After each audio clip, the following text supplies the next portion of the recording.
Hello there. The general election is just days away. So we're devoting this edition of the production line to industrial strategy. Everyone who calls for one thinks they know what it means to them.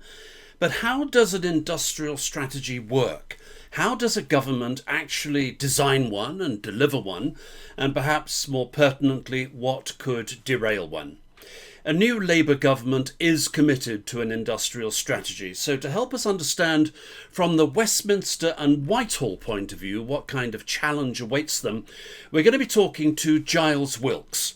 Giles was a special advisor to Sir Vince Cable, business secretary during the coalition years, and was also a special advisor to Prime Minister Theresa May in 2017, when her business secretary, Greg Clark, launched the industrial strategy that was eventually killed by Boris Johnson. 4 years ago, Giles wrote a report called How to Design a Successful Industrial Strategy for the Institute for Government, where he is a senior fellow. Giles Wilkes, people have been asking for an industrial strategy, stability, certainty for years and years. What has the absence of a consistent multi-year industrial strategy done for UK manufacturing? Well, great question. There have been several attempts to do an industrial strategy to give a sort of partial excuse to the government for the last 15 years. But the problem, as you allude to, is there hasn't been a consistent one. Mandelson had one, that then stopped when Labour were defeated in 2010. My boss, Vince Cable, had one, that then stopped when the Liberal Democrats left the government in 2015. Greg Clark had one, and then Boris Johnson killed that. So not a consistent one, which means, bluntly, businesses affected by industrial strategy, which often means manufacturers, haven't had the certainty they need to invest. And so if your plan is to try to produce a 10 or 20-year plan for your business, and then that relies on government policy being broadly consistent or supportive, there hasn't been that opportunity to do so. So I suspect business investment in the economy has been weaker as a result. Well, let's pick apart some of the elements of that. Consistency, it's not just in industrial strategy, but it's in overall government policy. Yeah. It's in the way the government is run. And also, it's very much tied up with ministerial experience. And I think we've been witnessing something of a carousel in recent years across all government departments. That surely must impact consistent policy administration. It doesn't help because you often do have quite good expert civil servants who really understand their sectors, who understand the companies that really matter, who are, they stay within their briefs often for quite a long while, but then the minister will change, and one minister will say, look, I really care about this and I want to support you with it. And then the next minister doesn't. And then you'll have the fiscal situation will be unclear. So rather than having a long-term stable funding package, you'll have bargaining every 6 or 12 months with the Treasury saying, can we have this or not? And then the Treasury put under pressure and sometimes scrapping things. So even if it looks like some of the same policy interventions actually last all the way through. For example, the aerospace technology support that we put in place under Vince Cable is still there, or the catapult centres. There's often an aura of uncertainty around them because the ministers who like them or set them up aren't there to champion them anymore. And so industry or these arm's length bodies have to lobby to make sure they're understood and supported again and again and again. So it's just not an ideal environment.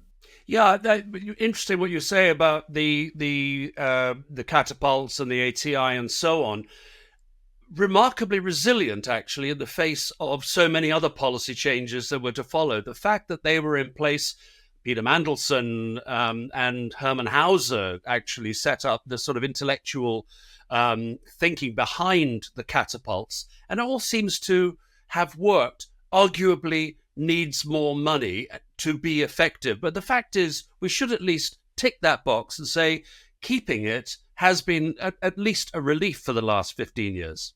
Yeah, I agree with that. And I would say this is bluntly for a really simple reason, which is they have a really strong case. Aerospace in particular, it ticks every possible box. It's a long-term investment. So you can't, it's not one of those things that where you put down the money, it's going to produce an asset that's going to last for 10, 20 years. In fact, the fact that we have a strong aerospace business right now is down to investments made in the 80s. It's got a long-term stable rising demand. It's got a high technological quotient.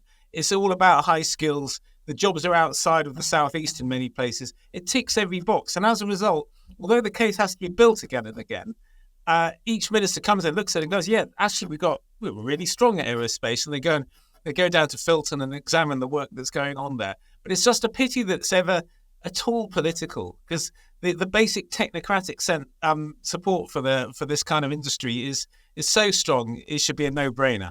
Interesting you mentioned the political thing there, because I've heard you discussing this with other experts in the field, people like Paul Johnson of the IFS, and I was intrigued by the extent to which the discussion of industrial strategy was perhaps inevitably from a very political point of view, that politicians often find it very complicated, not the very few short-term political rewards for them.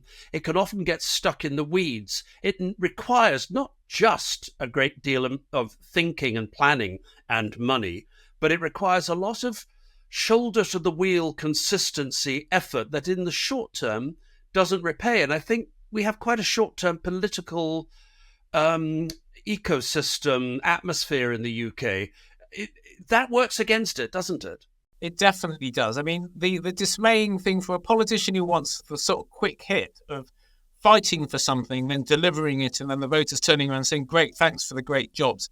It just doesn't, outside of the TV shows, it doesn't work out that way. I mean, arguably Bidenomics, because it's so vast, is producing the instant manufacturing investment hit that it's designed to do. And that's just about as fast as an industrial strategy hit as I've seen. And even so, Joe Biden isn't being congratulated by the voters in those states. So this is partly about just the nature of long-term business policy making. And it does just demand some kind of statesmanship from the government, or maybe some expectation that they're going to be in power for so long that they'll see the fruits of their work. But it also means they really want to get feedback from business to tell them, you know what, you're doing the right thing. It might take a while to show through, but you're actually doing the right thing, and we applaud you for it. It'd be good if there was more of a positive environment around the whole political business economy, so that politicians were sort of felt better for it, because it won't be voters noticing factories starting up. It might have once upon a time when industrial strategy in the public consciousness was something we did in the 60s and 70s. And there it was the minister stopping a factory closing or supporting some kind of local enterprise in such a way that it is immediate. But now that we're talking about new industry, new jobs, to borrow the phrase from Mandelson's rebirth of the idea, those new industries and new jobs take a long while to turn up. Yep. Your 2017 strategy, again, that you were involved in with Greg Clark when he was the business secretary, did have an industrial strategy council, and Labour has vowed to reinstate it. It was cancelled by the Johnson government. And that industrial strategy council at least gave a forum whereby business could talk to politicians. Are you saying that that's not enough, or that there should be different forms of communication? There should be, and in fact there are. If you look at the number of different ways businesses can engage with the government, often there's such a plethora that it must make a CEO's head spin. So we have an automotive council, we have the aerospace growth partnership, we have these things for lots of different sectors, and we have really, highly regarded bodies like the Chemicals Industry Association, who everyone should be meeting. So there's a lot of ad hoc meeting. There are business organisations like Make UK, formerly the Engineering Federation, and so forth. So there are ways of getting through. I would say part of the problem is sometimes the engagement is too symbolic and not actually nuts and bolts. So you have these business councils that take place in Downing Street, and everyone gets there, gets very excited about it because you're going into Downing Street, you're meeting the Prime Minister, but they each get like 3 minutes of the politician's attention. I think sometimes you need it to be a bit more routine. So you need to say, look, a green industry, for example, we've got a 20-year plan to be working with the government. Let's be meeting regularly at all levels and deciding the nitty-gritty rather than just having these big symbolic moments. So in a sense, that you ask about the Industrial Strategy Council, it was a good body. It had some excellent people. Some of its reports were great, but it wasn't the only way of engaging. In a way, it was meant to be a way for the government to feel that its actions were going to be noticed and marked and evaluated and have some durability. We saw how much durability it had in the end. So Labour's attempt would need to be something with a bit of a stiffer backbone. I guess a bit more like the Office for Budget Responsibility and how that holds the Chancellor to account for his fiscal plans. But yeah, not easy to do. Yeah, I think they have mentioned making it statutory, but of course, no, statutory or not, it could always be dismantled by a future government. But what business really wants, and of course, I think politicians, certainly in the current climate, just won't be able to deliver, is a sense of cross-party consensus, that you actually come together and say, right, I mean, I suppose Vince Cable, when he was your boss in the coalition, that was the closest we've come to achieving that kind of consensus. And I wonder if you think that it's going to take a long time for our polity to settle down before we can even begin to discuss things like that. My favourite hobby is political speculation about this stuff. I mean, Vince not only reached across the coalition and made sure he had the support of George Osborne and the Conservative ministers there, but he kept channels open with Labour because he wanted, there was a reasonable chance Labour would take over, and he wanted it to be understood that they would support it too. And if, in fact, I suspect if there had been a Labour victory in 2015, it might have broadly continued in the same shape. The speculation here, to be blunt, is which way the Conservatives go, because it's they who from time to time take against industrial strategy, regard it as sort of status, fiddling in the economy, expensive and all these things. And so it really depends if the Conservatives are defeated, as everyone expects, what character of party ends up there. Because some of the Conservative administrations recently are very involved in industrial strategy, really love the idea, and some of them are not. And that dilemma needs to be resolved before we can have any confidence it will be a lasting agenda again. Yeah, let's give the Sunak government some credit.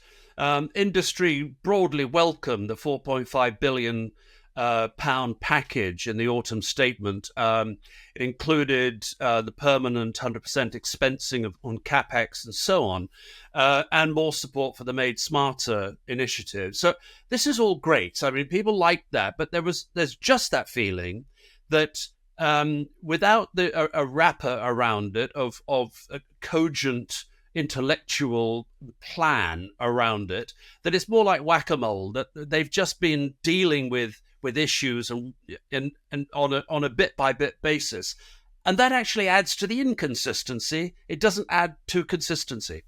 Yeah, I mean, it's a pity in a way that you can find dozens of things this government does which have a real industrial strategy flavour. They lay out, it's not just manufacturing. For example, the life sciences have something called the life sciences vision. The whole topic of innovation, Kwasi Kwarteng of all people oversaw something called the innovation strategy. That advanced manufacturing plan to which you refer is an excellent intervention. The officials are really excited by it, giving them sort of long-term certainty they need. There's also a quantum computing strategy, a carbon capture and storage strategy. There's all sorts of things the government does. I mean, Jeremy Hunt has even laid out his growth sectors, and there's a science and technology framework for the technologies they think might really drive the economy. They're doing almost everything you should do, except calling it an industrial strategy and giving it that overall wrapper. That does have a cost, although I think most businesses operate at the levels of those sectors and technologies. So there is uncertainty about whether this government is committed, but there's also uncertainty about whether what this government does has any lasting power because of its inherent fragility. So I don't think we've lost a bit, and it seemed a bit silly not to call it an industrial strategy when it often feels like one. But I suspect that isn't the most important thing. The most important thing is, can they stick to long-term commitments when they might only have a month left? Well, yes, I mean, we are really talking about what's going to happen in the next government. And industrial strategy doesn't exist in a vacuum. It spreads across, or it has links across many policy areas, Treasury for obvious reasons, but things like skills. And I noted in your report, there's an interesting cliche in manufacturing that, heavens above, there's a skill shortage, so we better invest in robotics and automation and industrial technologies and so on to compensate for that. But your report says something different, actually, that weak investment from which we have suffered for so long is actually driven by the lack of a skilled talent pool to drive the investment. So actually, the skills focus needs to be laser-like in the incoming government. Yes, I mean, it's not that a lack of robots and that is also a really serious problem. That's one of the comparisons in which the UK looks very, very poor. And the Theresa May government and Greg Clark commissioned Jürgen Meyer to do a big piece of work on industrial digitization that has led to Made Smarter and some moves towards increasing the appetite and understanding you need to get these machines into factories and boost productivity. So that's still really, really important. But what Jürgen made really clear to me was, we don't have the confidence in the management decision-making class to do what it comes much more naturally to some of our continental and American rivals, which is get investing in this stuff. I do not know, frankly, what the laser-like focused intervention is that fixes that. Dealing with weak or incompetent management skills is a really tricky one, because the moment you start thinking aloud about this as the government, people turn around and go, what do you know about managing a factory? How are you going to design something? And it's sort of deep and cultural. So, frankly, I'm really keen on finding ideas that help to sort of turn that around. Maybe a bit more certainty in the overall environment means managers will get behind that investment agenda. But my goodness, a lot of governments have really struggled and failed with it. The fact is, though, that correct me if I'm wrong, because I'm remembering from your report, but I think it said that 70% of business investment, CapEx, manufacturing business investment in CapEx, or maybe business right across the board, but 70% of it comes from internal resources. It's their own money. It's not borrowed and it's not funded or granted. Now, what does that tell you about the availability of cash in this country and the readiness of people to invest? Well, I mean, it's such a great question. It's one that I first started trying to understand, and I'm not going to set myself up as an expert. In the wake of the financial crisis, there was obviously a dearth of bank finance, and investment was weak and the economy was weak, and we all wanted investment to be growing. And in fact, George Osborne had set out an agenda saying, if we go after the deficit and lower interest rates as a result, because we're borrowing less, business will rise to borrow instead. And I remember scratching my head and saying, is that really that simple? The interest rates fall and everyone decides to borrow? And it isn't that simple because of that figure that I think I got from the EEF, where people said, I don't really care what interest rates are. I'm using my own company equity to do this. And I don't particularly want to take a risk with my own equity because I get that wrong and I'm out. So how do you change that? It's not necessarily, therefore, about sources of funding as well as demand. You need to increase the demand for those external sources of funding, particularly in small companies who don't like the sound of equity because it means someone else having a say in their business. Don't like the sound of debt because debt is something that if you get wrong, you're in serious financial difficulty. So you need long-term patient capital. And you need an appetite for that long-term patient capital. And this is a systemic issue. You need all sorts of things to be working to do that correctly. Again, though, I suspect some of it is cultural from the company owners and managers themselves. They need to feel confident that it's worth them taking the risk, learning about those new sources of capital, getting involved in, maybe sometimes even supply chain finance. There's lots of different moving parts to this. And I do think we need a stable investment environment above all to start solving it. Yeah, it feels a bit cart and horse, doesn't it? Are they not borrowing to invest because if you're going to a traditional bank, more than likely, in fact, almost inevitably, a director, a managing director will have to put some kind of person, maybe a house on the line. I've heard that so many times. And people have done it and their lives are lived on tenterhooks. Is it the absence of we've got the UK Infrastructure Bank, which is doing good work, but arguably could be better funded.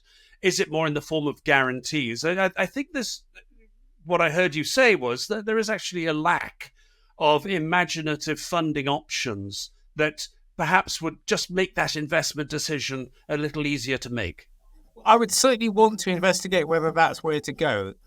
To give the government credit, and the government, broadly speaking, since the financial crisis, including Labour, they've tried a lot of different finance options, growth capital funds, the creation of the British Business Bank, which we oversaw, something called Funding for Lending under George Osborne, the patient capital thing. So we should definitely look at sources of finance.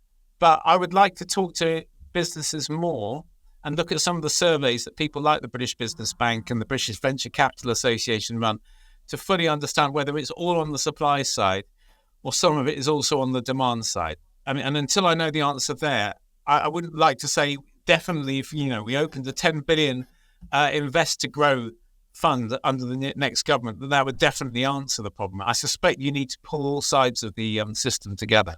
Yeah, I think that what you said a little earlier about the need for a much stronger feedback loop is very much part of the answer, knowing what works, knowing what doesn't work, and moving towards a better option. You mentioned that George Osborne's saying, okay, interest rates down, that'll unleash all kinds of things. They do the same with corporation tax. They do the same with other tax incentives, thinking that their political way of thinking is replicated in a business owner's mind.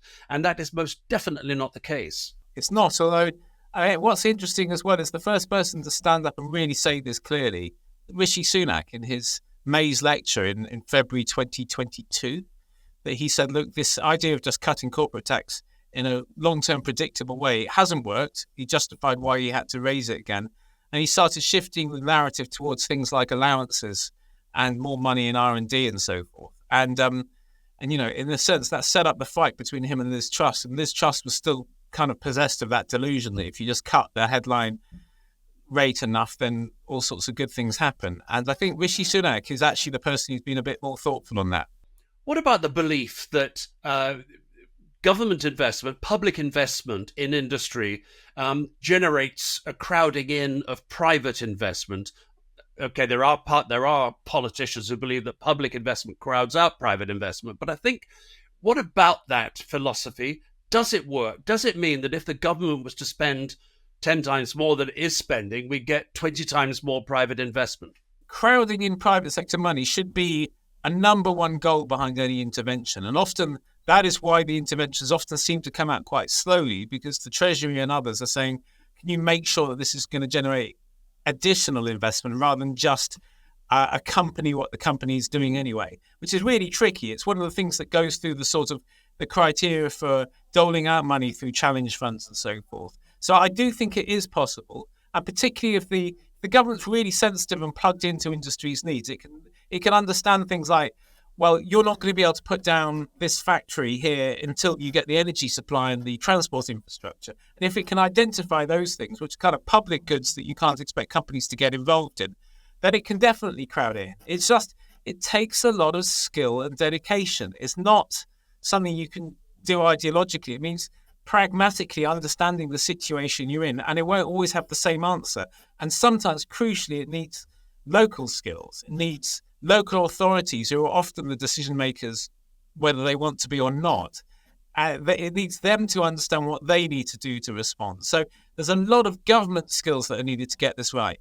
And that includes perhaps a bit of devolution as well to give more power to the regions. More devolution is definitely important, but more devolution and the resources to be able to support these important economic functions, because local authorities are already under a lot of pressure. The economic part, it has often been underfunded as they've had to deal with other essential statutory obligations like social care. So yeah, they're going to have more responsibility. They're going to need a bit of support to do it. Let's wrap this up by discussing what you think, moving forward, government-led industrial strategy is going to look like, and what, I'll take an example. The Treasury seems to be the focus of everybody at the moment, saying, well, unless the Treasury says yes or no, nothing can happen. I think what you believe in is that this has to be government-wide in terms of its formation and application. Yes, it needs to have leadership from the Treasury.